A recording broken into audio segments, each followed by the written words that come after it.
뜨거운 동풍으로 드러난 마른 땅을 통해 애굽을 탈출한 이스라엘. 애굽으로부터 건짐을 받았지만 그들 앞에 또 다른 구원의 여정이 시작됩니다. 광야에서 그들은 하나님의 언약, 곧 율법을 감당할 준비를 하게 된 것인데요. 그리고 마침내 시내산에서 하나님은 이스라엘 백성과의 약속을 돌판에 새기십니다. 이스라엘은 이 사건을 기념하여 오순절을 지킵니다. 예수님이 승천하신 이후 사도들과 제자들이 성령을 받은 날이기도 하죠. 교회는 이날을 성령 강림절로 기념합니다. 이 율법이 주어진 사건과 성령이 임한 사건이 같은 선상에 놓여 있는 것처럼 보이는데요.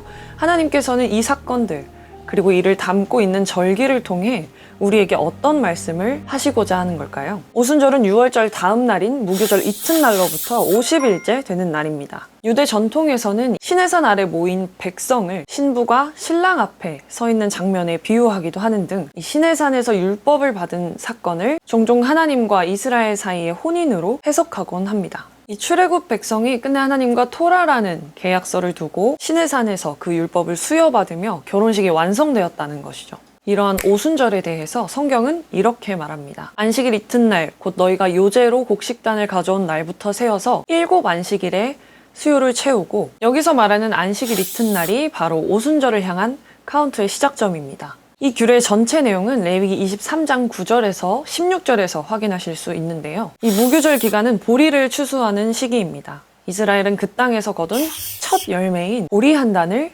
제사장에게 가져가고, 제사장은 그것을 하나님 앞에서 흔듭니다. 이 흔들어 바치는 제사를 요제라고 부르죠. 이때 함께 드려지는 것은 흠없는 1년 된 순양의 번제, 기름을 섞은 고운 가루의 소제, 그리고 포도주로 드리는 전제입니다. 율법을 받기 전 광야에서 준비했던 출애굽 백성처럼 이스라엘은 오순절을 맞이하기 전 49일간의 준비 기간을 거칩니다. 이 시간은 곧 오순절을 완성하기 위한 시간이 됩니다.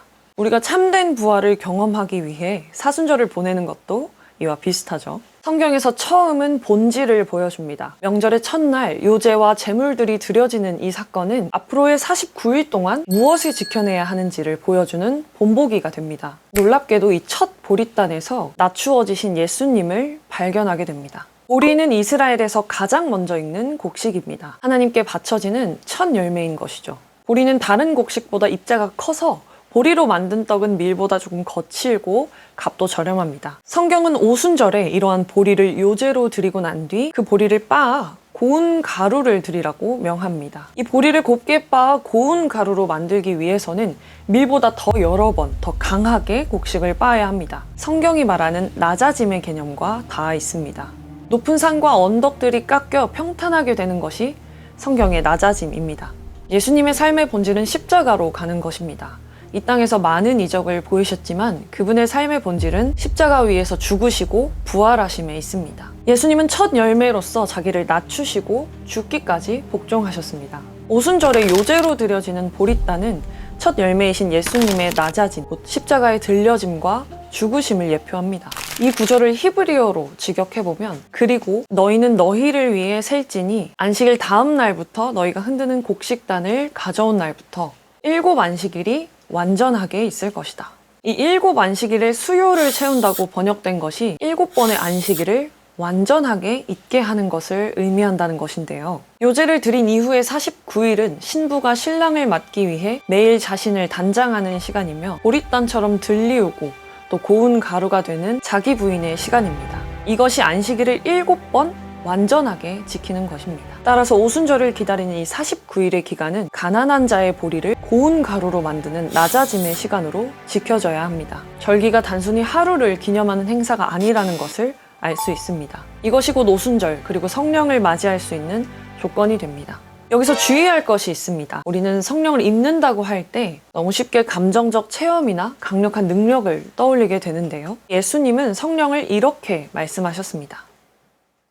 이 아버지께서 약속하신 것은 무엇일까요? 이때 밭과 숲은 열매 맺는 땅을 의미합니다. 위로부터 부어주시는 영이 임할 때 광야는 열매 맺는 밭이 되고 숲이 됩니다. 히브리의 대꾸법에 따라 성령으로 광야가 밭이 되고 숲이 되는 것은 그 밭에 하나님의 정의와 공의가 세워진 것과 같습니다. 따라서 성령이 임하신다는 것은 우리 안에 격한 감정이나 어떤 충만한 느낌이 드는 것을 말하는 것이 아닙니다. 우리 안에 하나님의 진리가, 그분의 공의와 정의가 세워지는 것을 의미합니다.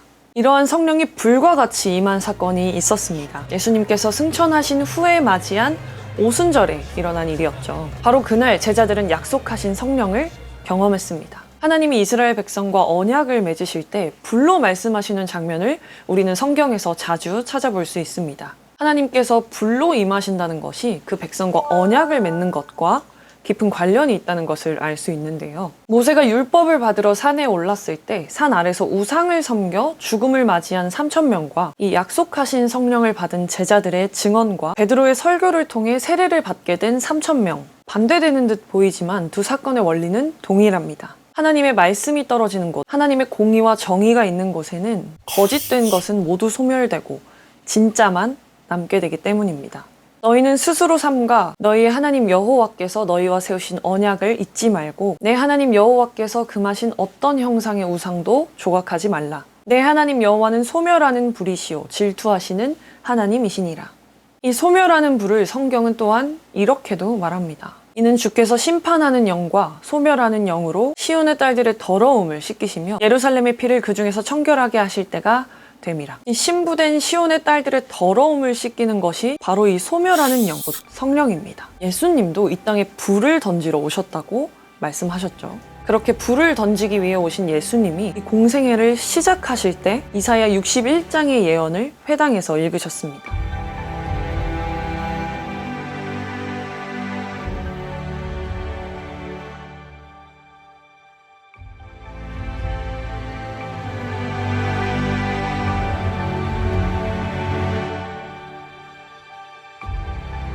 성령을 구한다는 것은 체험을 구하는 것이 아니라 우리가 오직 말씀으로 채워지기를 구하는 것입니다. 울퉁불퉁하게 고르지 못한 곳이 곱게 갈린 가루처럼 낮추어지고 끝내 밭이 되어 그곳에 오직 하나님의 말씀만 세워진 상태. 그것이 위로부터 부어주시는 성령이 임하신 모습입니다. 지난 사순절 영상에서 우리는 이 구절을 통해 절기가 하나님의 공의와 정직이 임하는 때라는 사실을 알았는데요. 마찬가지로 지금 성령을 기다리는 이때 홍해가 갈라진 마른 땅을 지나온 우리가 매일 하나님의 공의와 정의가 우리 가운데 세워지기를 구해야 합니다.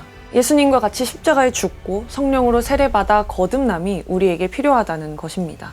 그 이후에 우리는 예수님의 진정한 증인이 될 수 있습니다.